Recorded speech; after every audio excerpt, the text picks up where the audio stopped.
So, during that second, of course, we hear dear grandfather talking as my Jiminy Cricket, and we are finally going to speak up and tell the boys something. That is, Spit it out already. Don't be rude and demanding, Sam. You can stay with me here if you like. As soon as I finished my sentence, the room became still. I'm not sure what went through their heads from my words. The silence in the air cut like a knife until I finally spoke up once more. It seems like you all need a place to stay, and well, I just moved into this drying house, so it seems like it made sense.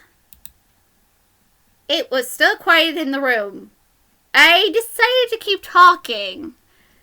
After all, this couldn't get even more awkward. If you'd like to stay here, though, there are 2 things that I need all of you to follow. Yes? First of all, you can't use your powers or deliberately do something that might harm me or any of the guests that come over. Well, save for enemies, but you get the drift. That sounds reasonable. Second, you have to help me with any errands around the house. This place is kind of big, so yeah. That is a generous offer, miss. Are you sure that would be okay?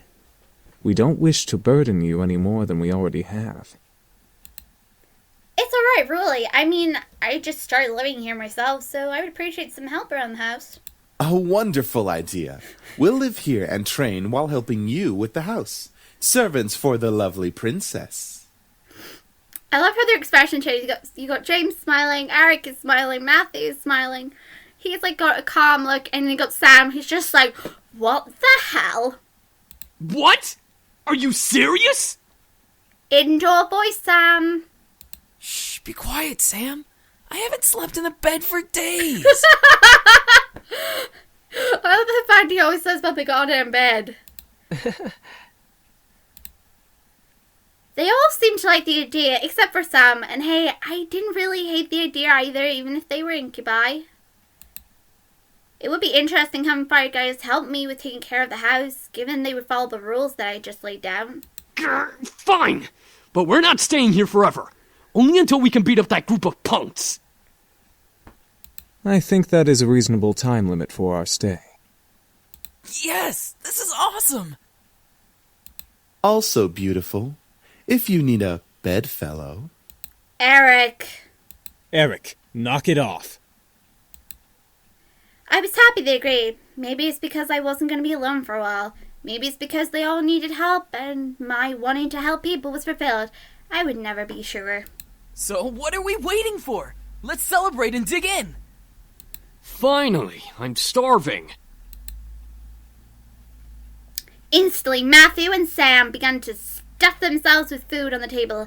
I noticed James's eyes twitching in irritation, so I stifled my incoming laugh. Really, you two?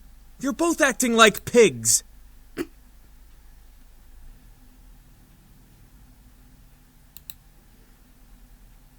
Oh, let them have a little freedom, James. It's not like we've eaten recently either.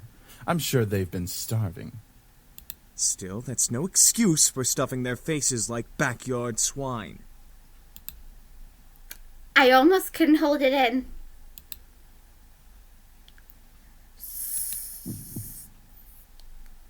So then, I looked back at Damien, who had been silent the whole time. He was leaning against the far wall, moving his lips almost silently to the empty space between him. Out of curiosity, I looked the same way, though I found nothing there. It's nothing. Huh? I looked back to see Damien looking at me with his normal blank face. I couldn't help but stare back, feeling the red embarrassment spread across my face. As I stared, Damien gave a very small smile and closed his eyes, returning to his thoughts. Eventually, we all had dinner together. It was strange eating with just guys, but they were enjoyable to be around. They made me feel like a part of their family as we ate together. However, our peace was soon disrupted. Ah, it's my mom! Excuse me. So awkward. Hello? Hey, honey, how are you? I'm sorry I didn't get to see you off. It's alright, Mom. It's not your fault. Dad's horrible. Hi, Mom. Everything's fine. I'm actually eating dinner right now. Oh, good, good. So there was food there. Well, your father wanted me to call and talk to you about having a house party tomorrow night to celebrate the new house and all. We only just moved in, everybody, and it's following night. We gotta organise a party. Hey, marvellous. A house party? Tomorrow night? So soon? Your father insists. You know how he is with events. I knew exactly what she meant. He didn't like long, relaxing periods between important events. He was slightly messed up. I've suspected to act on the drop of a dime, from moving immediately the day after a funeral to my grandfather's to now organising a party. I know, well, since I don't exactly have you two here to help me arrange it, I'm going to need some time to prepare things. Oh, that's fine. I mean, Suzu and Naomi can help. I have work, and you know how your father is. Yep. I know, I have to do it myself. He won't help. I'm sure it'll be amazing, honey. I have faith in you. Thanks, Mom. All right, I gotta go. I love you, sweetie. I love you too, Mom. Great. Now, how am I going to do this? Is something wrong? She has to organize a house party for her parents. Don't sound so smug, Damien. How did you... Oh, right. Mind reading. Oh, but yeah, I gotta do it soon or my parents will be really disappointed. I'll have to stay up and organize everything tonight. Hey, why don't we help you? That's what we're here for, right? I don't see why not. I can name a few reasons why we shouldn't. You're staying in this house as a guest, Sam. Sam? You tell him. Back off. We'll take care of everything, miss. Just leave everything to us. That was surprising. I didn't think the boys would offer to help right off the bat. I couldn't help but smile. I was actually rather thankful now that I let them stay. No, I didn't have to do everything alone. As I kept thinking about it, I couldn't help but yawn. Feeling a little tired over there, princess? I'm never going to get used to the name. Yeah. It's been a long day. At least tomorrow's the weekend, so I can sleep in. Then it hit me.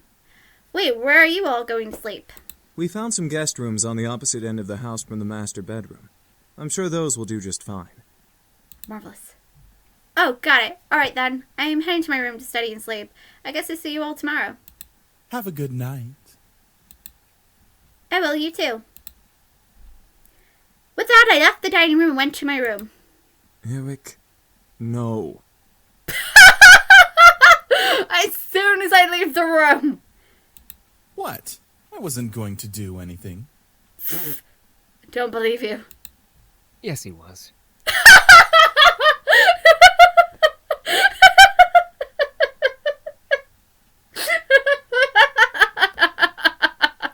Oh, the sequence alone, I love it.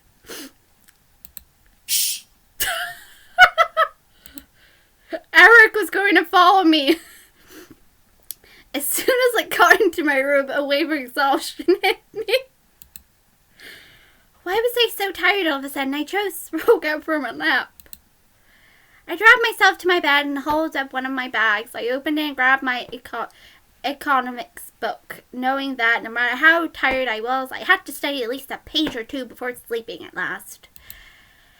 The words on the page scrambled in my mind as I read through them, but after 2 or 3 tries, I managed to understand what the page was about. Equations. Finally, I decided to change my pajamas and head to bed. Today had been a long day and I needed the rest. Hopefully tomorrow will be better. 3 days of surprises in a row would kill me. With that thought in mind, I drifted to sleep, embracing the darkness of slumber. You fucking pretty boys think you're all that, huh? Well, save that to the end of my pistol. Do you mind? When a person wants to sleep, they normally go to sleep not to get interrupted by you, Mr. Screamy Voice. What's going on? I couldn't move my body. I felt like I was tied up, and I couldn't see anything beyond the darkness that surrounded me. Yet I could hear the sound of a heated argument coming at me from all directions. One move and she gets it. You must have had a lot of fun with that line. Let her go! Matthew? Come on, chicken shit. Fight us like a real man. Like you scare me, Sam. Come on. Take one step, I dare ya. Why can't I see? Stay away from her, Malix! Right, Malik's scared of my goddamn head. And what are you gonna do, nerd boy? Suddenly, I felt myself pulled to one side and arms wrapped around my body protectively. I've got you. Don't worry. Ah, Eric? As I was held in a tight embrace, I felt the world around me once again settle into a low, peaceful hum. The hostility of the dream before had faded into black as the arms around me rocked me comfortably. Slowly, though, my eyes flared open and I looked up at the person holding me. Damien? I stared into the eyes of Damien. His face was painted with worry and concern. I knew he must have seen my dream. Why did I dream of Eric holding me, though? You can't control your dreams. That's a good point. Oh, well, I guess you're right. Are you okay? Yeah, I'm fine, thank you. What time is it? It's 9 a.m. James and I were making breakfast when I, well... You can't control your mind reading. No, not yet at least. I hope to learn eventually, though. Is everything alright? Yeah, I'm alright. That's good. I'm assuming you had a nightmare. You haven't got mind-reading powers, right? It's only Damien that's got it. Yeah, I'm sorry for disturbing you both. You didn't disturb us, miss. Besides, we'd rather make sure you're okay before anything. Oh, thank you. Now, why don't you come downstairs with us and have some breakfast? I'm sure some nice food will take your mind off of what you dreamt of. Okay, so he doesn't know what she dreamt of, but Damien does know what she dreamt of. Again, that's weird. It was embarrassing to be the damsel in distress once again, but I felt rather happy that James and Damien were concerned for me. Despite only knowing me for a short time, I wasn't sure if it was just courtesy or if they were genuinely concerned. I'm pretty sure they're genuinely concerned. I couldn't exactly read their minds. Alright,